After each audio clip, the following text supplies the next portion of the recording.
कर्पूरगौरं करुणावतारं संसारसारं भुजगेन्द्रहारं सदा वसन्तं हृदयारविन्दे भवं भवानी सहितं नमामि। बोलिए शंकर भगवान की जय। बोलिए शिव महापुराण की जय। बोलिए हिंदू सनातन धर्म की जय।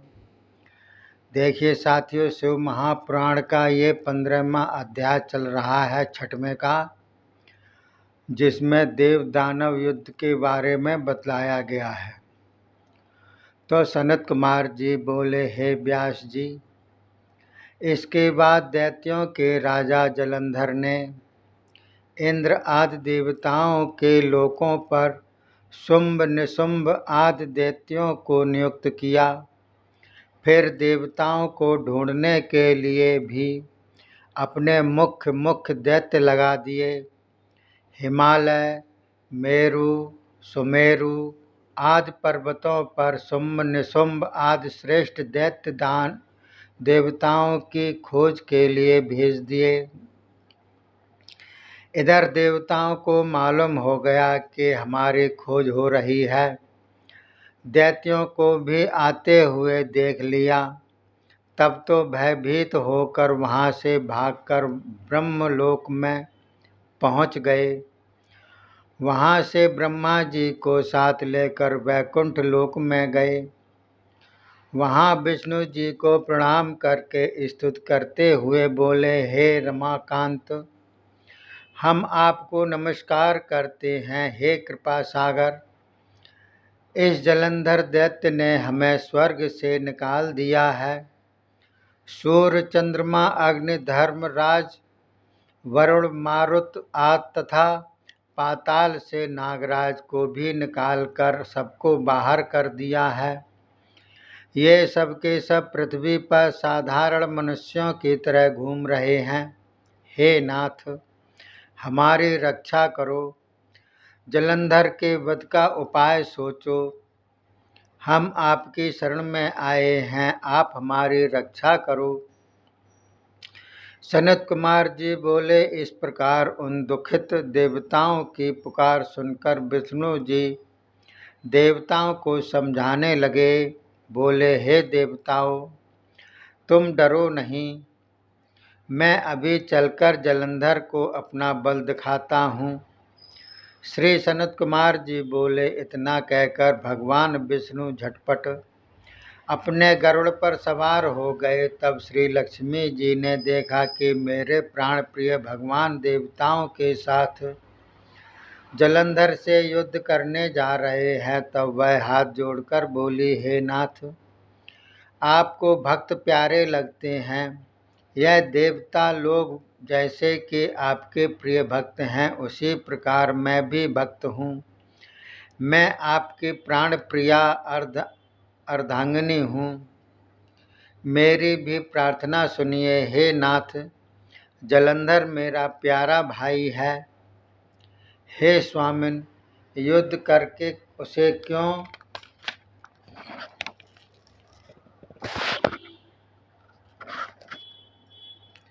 मार रहे हो? मेरे भाई को न मारिए। इतना सुनकर श्री विष्णु जी बोले, हे प्रिय, इस प्रकार की तुम चिंता ना करो। यह जलंधर दैत्य भगवान शंकर का अंश है। अतएव इसका वध मेरे हाथों द्वारा नहीं होने का मैं तो केवल देवताओं को प्रसन्न करने के लिए उसके साथ खाली युद्ध ही करूँगा। हे लक्ष्मी जी, तुम निश्चिंत हो जाओ। इस प्रकार लक्ष्मी जी को समझाकर भगवान विष्णु शंख चक्रादि अपने आयुधों से सजकर चल पड़े। देवताओं को साथ लेकर वहां पहुंच गए। तब गरुड़ जी ने अपने पंखों द्वारा दैत्यों को पीड़ा पहुंचानी आरंभ की। तब तो जलंधर श्री विष्णु जी के सामने युद्ध करने के लिए आ गया। इधर देवसेना को देखकर अपनी सेना को भी युद्ध के लिए आज्ञा दे दी और शुंभ निशुंभों को कहा कि तुम लोग अपने अपनी सेना के द्वारा देवताओं का नाश करो। सनत कुमार जी बोले, इस प्रकार आज्ञा पाकर दैत्यों ने गदा, शूल, परश, तोमर एवं तीखे तीखे बाण देवताओं पर बरसाने आरंभ कर दिए। इसी प्रकार देवगण भी दैत्यों पर प्रहार करने लगे। हे वेदव्यास जी, इस प्रकार दैत्य देवताओं में घमासान युद्ध चल गया, जिसे देखकर मुनि गिद्ध सिद्धगण भी भयभीत हो गए। बोलिए शंकर भगवान की जय। शिव महापुराण की जय। अब ये 16वां अध्याय चल रहा है, जिसमें विष्णु आदि देवताओं का जलंधर से हार मानना बतलाया गया है। श्री सनत कुमार जी बोले, हे वेद व्यास जी, उसके बाद उन बलवान दैत्यों ने देवताओं को मारना आरंभ कर दिया। देवता लोग दैत्यों की मार से अत्यंत पीड़ित हो गए और भयभीत होकर वहां से भाग निकले। तब भगवान विष्णु जी गरुड़ पर सवार होकर युद्ध करने आ गए। तब तो सारंग धनुष की टंकार करके उस पर बाण चढ़ा चढ़ाकर दैत्यों का वध करने लगे।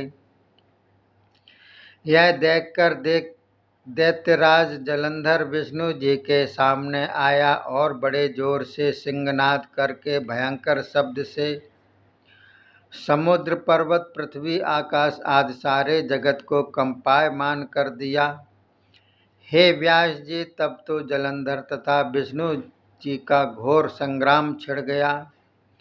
दोनों के बाणों की वर्षा कर दी। आकाश बाणों द्वारा ढक गया, चारों ओर अंधेरा छा गया। फिर विष्णु जी ने अपने तीखे बाणों से जलंधर की ध्वजा, छत्र, धनुष, बाण आदि काटकर गिरा दिए। एक बाण जलंधर की छाती में भी मार दिया।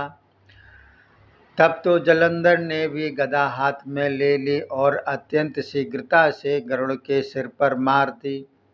गरुड़ गदा प्रहार से पृथ्वी पर गिर पड़ा। फिर जलंधर ने क्रोध में आकर विष्णु जी की छाती पर शूल का प्रहार किया।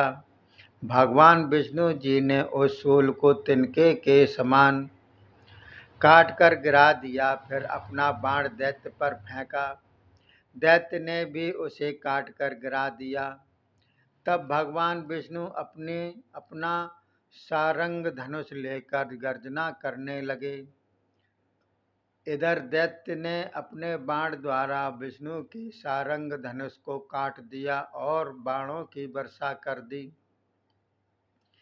धनुष के कट जाने पर विष्णु जी ने दैत्य पर अपनी गदा का प्रहार किया। वह गदा अग्नि की ज्वाला के समान चमत्कृत होकर जलंधर पर जा गिरी, किंतु जलंधर उस गदा के प्रहार से कुछ भी पीड़ित नहीं हुआ। तब तो क्रोध में आकर जलंधर विष्णु के पास पहुंच गया और बड़े वेग के साथ उनकी छाती में एक मुक्का जमा दिया। भगवान विष्णु उस मुक्के को सहन कर गए। फिर उन्होंने भी जलंधर की छाती में एक मुक्के का प्रहार कर दिया। सनत कुमार जी बोले, हे व्यास जी, इस प्रकार दोनों में आश्चर्यकारक युद्ध छिड़ गया।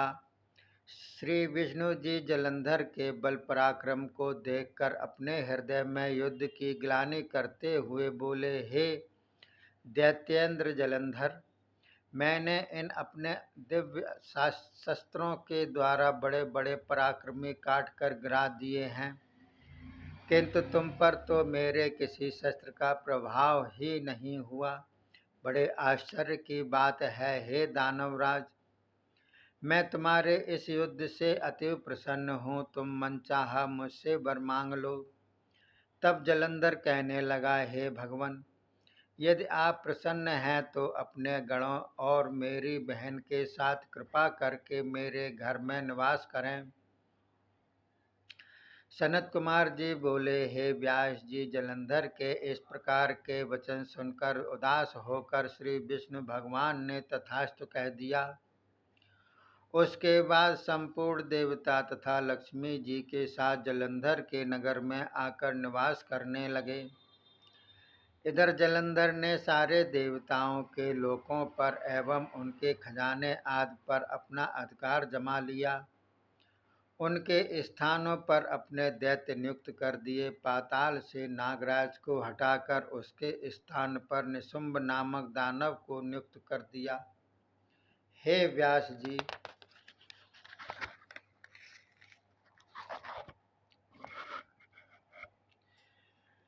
इस प्रकार तीनों लोकों में उसका राज्य हो गया। उसके राज्य में आधि व्याधि दुख निर्बलता दीनता आदि कुछ भी नहीं था। वह राजनीति के अनुसार धर्मों के अनुसार चढ़ने लगा। जलंधर अपनी संतान की तरह प्रजा का पालन करने लगा। बोलिए शंकर भगवान की जय। शिव महापुराण की जय।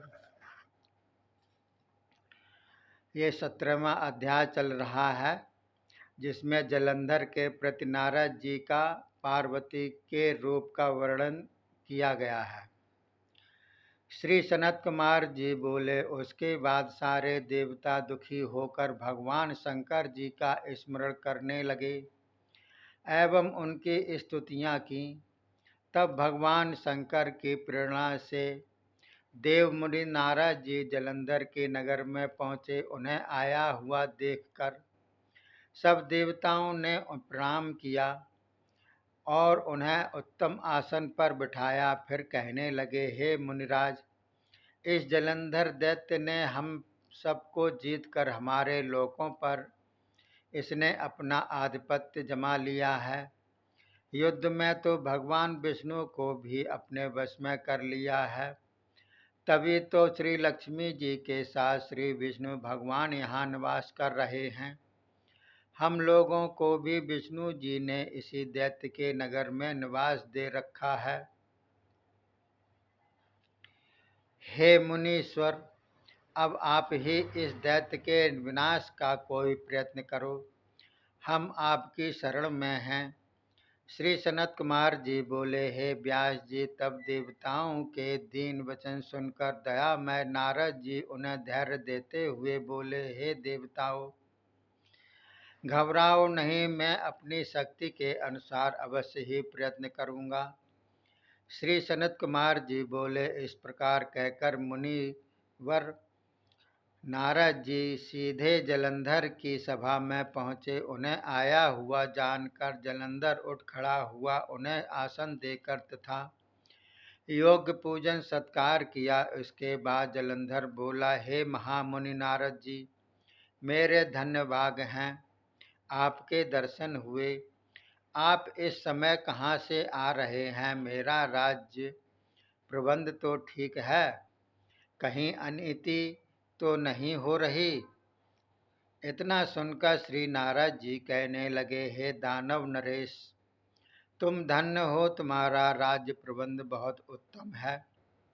अब मेरे यहाँ आने का कारण सुनो। हे दानवराज, मैं इसी प्रकार भ्रमण करते करते अचानक कैलाश पर्वत पर जा निकला। वहाँ मनोहर रूप वाले भगवान शंकर परम सुंदरी श्री पार्वती जी के साथ विराजमान थे।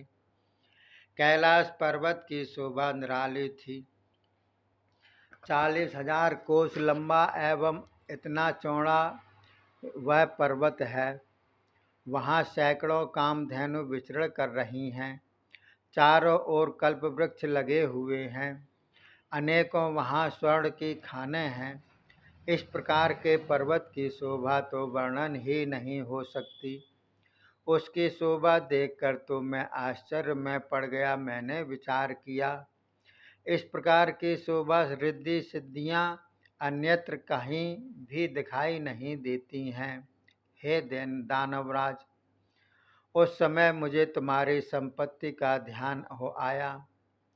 इसी ध्यान में ही मैं तुम्हारे पास आया हूँ, देखूं तुम्हारे यहाँ भी वैसी संपत्ति है कि नहीं। श्री सनत कुमार जी बोले, यह सुनकर जलंधर ने नारद जी को अपनी वह संपत्ति दिखा दी। तब उसे देखकर नारद जी बोले, हे दानवराज, तुम्हारी रिद्धि सिद्धि देखकर मेरा मन संतुष्ट हो गया है। ऐरावत हाथी, उच्चैश्रवा घोड़ा, कल्प वृक्ष, अनेकों प्रकार के हीरे मणिरत्न जवाहर रात सभी कुछ विद्यमान है, किंतु राजन स्त्री रत्न तुम्हारे घर नहीं। उस रत्न से तो राजाओं के घर की शोभा होती है, अतः उसी एक रत्न पाने की आप कोशिश करें तो तभी आप रत्नवान होंगे। इतना सुनते ही जलंधर कामदेव से व्याकुल हो गया। नारद जी से बोला, हे नारद जी, वह स्त्री रत्न कहाँ से प्राप्त होगा, शीघ्र कहिए, मैं उसे ब्रह्मांड भर में जहाँ भी होगा लाने की कोशिश करूँगा और लाकर ही रहूँगा। तब नारद जी ने कहा, हे दानवेंद्र सुनो, कैलाश पर्वत पर रहने वाले शंकर की पत्नी अमूल्य रत्न है। वह सब प्रकार के लक्षणों से अति मनमोहिनी सुंदरी है। वैसा रत्न त्रिलोकी भर में नहीं। उस त्रिभुवन सुंदरी सुलक्षणा नारी को देखकर ब्रह्मा का भी वीर जाता रहा, धैर्य जाता रहा। काम के शत्रु महायोगी भगवान शंकर तो उसकी रूप छटा को देखकर सुधबुध भूल गए। उसके अधीन होकर योग समाधि सब खो बैठे। श्री सनत कुमार जी बोले, हे नारद जी, इस प्रकार श्री पार्वती जी के रूप का वर्णन करके नारद जी चले गए। दानवेंद्र जलंधर के मन में कामदेव जग उठा। बोलिए शंकर भगवान की जय, भोलेनाथ की जय, हिंदू सनातन धर्म की जय, शिव महापुराण की जय। ये अध्याय समाप्त होता है। अगला 18वां अध्याय चलेगा, जिसमें दूत संवाद कीर्ति मुख का जन्म बतलाया गया है। तब तक के लिए धन्यवाद। जय हिंद, जय भारत।